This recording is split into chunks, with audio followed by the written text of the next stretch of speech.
Rose, 4h55, a gente fala do tema do dia, do depoimento do ex-presidente Jair Bolsonaro ou da expedição Boto da Amazônia? Qual você prefere? Vamos limpar a pauta do Bolsonaro, é melhor, né? O tema do dia, e aí a gente amanhã traz o assunto da comunidade lá de Quari. Eles estão aguardando também essa informação, mas a gente se compromete em trazer amanhã. Perfeito. Inclusive, os ouvintes mais cedo, eles estavam falando sobre esse depoimento, a gente acompanhou na rede Band News, primeira vez que Jair Bolsonaro e Moraes estão tete a tete, frente a frente, né?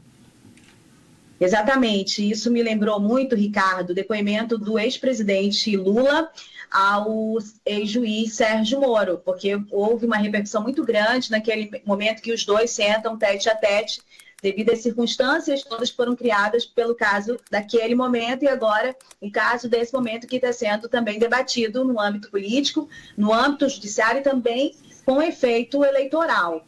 A comparação que eu faço de imediato, mas evidentemente que cabe uma série de outras, é que naquele momento, claro que isso não foi explorado, havia toda uma conjuntura, mas se você, e o depoimento está na internet, ele é histórico também, o preparo político do presidente Lula, o ex-juiz Sérgio Moro, até hoje mostra completo despreparo político, né? Ele tentou trazer um viés político para um cenário que era muito institucional, né, porque é formal, é um depoimento. Então, naquela conjuntura, aí o Lula, com a sua experiência, engoliu completamente o Sérgio Moro naquele depoimento. É uma leitura que eu tenho daquele momento, né, daquele período. O de agora tem circunstâncias diferentes. A gente tem até um áudio do presidente Bolsonaro que eu acho que exemplifica bem o momento do que está repercutindo, né, dessa alta exposição que tem esse depoimento. A gente vai ouvir aqui o áudio do ex-presidente Jair Bolsonaro, que deu depoimento, está dando inclusive depoimento aí ao ministro Alexandre de Moraes. A gente escuta a partir de agora. Posso fazer uma brincadeira? O senhor sabe. Eu perguntaria aos seus advogados antes. Eu gostaria de convidá-lo para ser meu vice em 26. É isso aí. Eu declino novamente. Meu ministro, desculpa aqui. Agora um cenário completamente improvável, né? Porque um hoje está inelegível e o outro é ministro, né, Rose?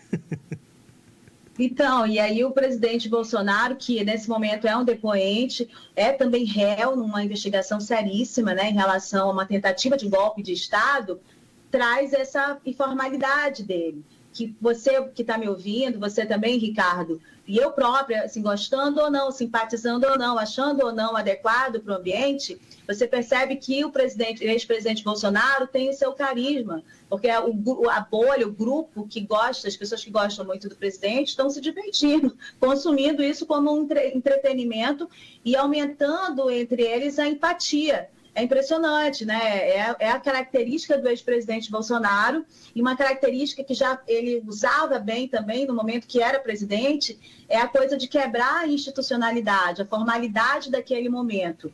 Isso tem um impacto nesse eleitorado, mas evidentemente que ele é reprovável do ponto de vista do que necessita o assunto e as instituições. Mas, como o outro lado muitas vezes não está preparado para lidar com essa circunstância, imagina como quebra isso. Tem um trechinho do depoimento do Mauro Cid de ontem, quando ele fala sobre a minuta de golpe, sobre a construção dessa minuta de golpe, ele fala que o ex-presidente Bolsonaro, ele que é o ex-presidente Bolsonaro, enxugou o decreto.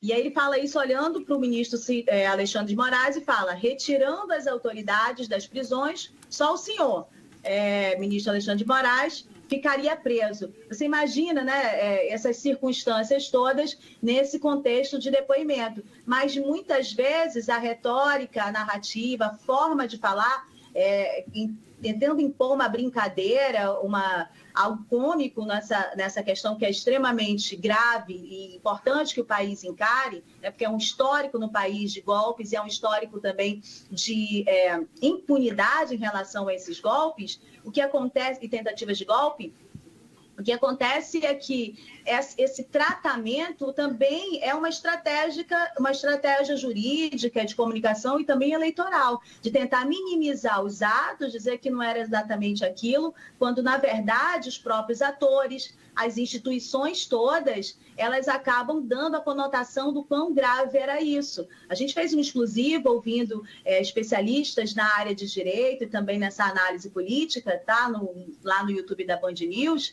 Então, a gravidade de uma tentativa de golpe, ela não pode nem ser comparada a um crime que é tão grave quanto o assassinato, uma tentativa de assassinato. Tentou, mas não foi consumado. Ele é investigado e analisado e punido com determinados parâmetros. Golpe de Estado tem impacto completamente diferente a respeito do sistema democrático, né, do Estado de Direito. Então, a tentativa já é um crime.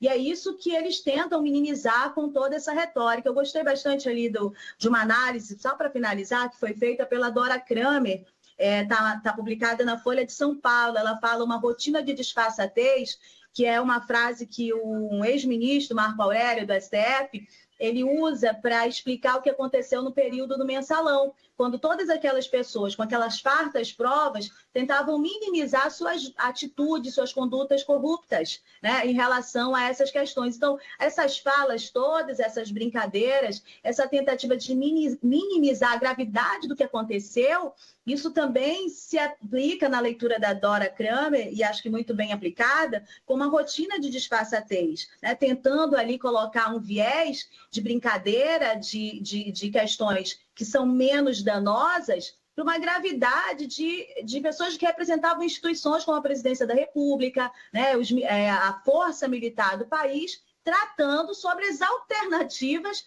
para se evitar que o resultado da eleição e das urnas fosse, de fato, respeitado. Então, é isso que está sendo debatido sobre esse contexto, né, de tentar minimizar.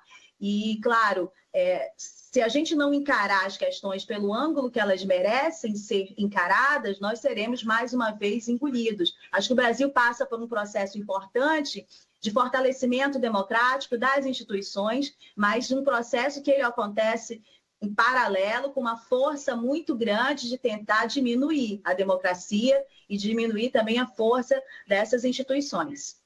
Rosane Carvalho, até a próxima. Até a próxima.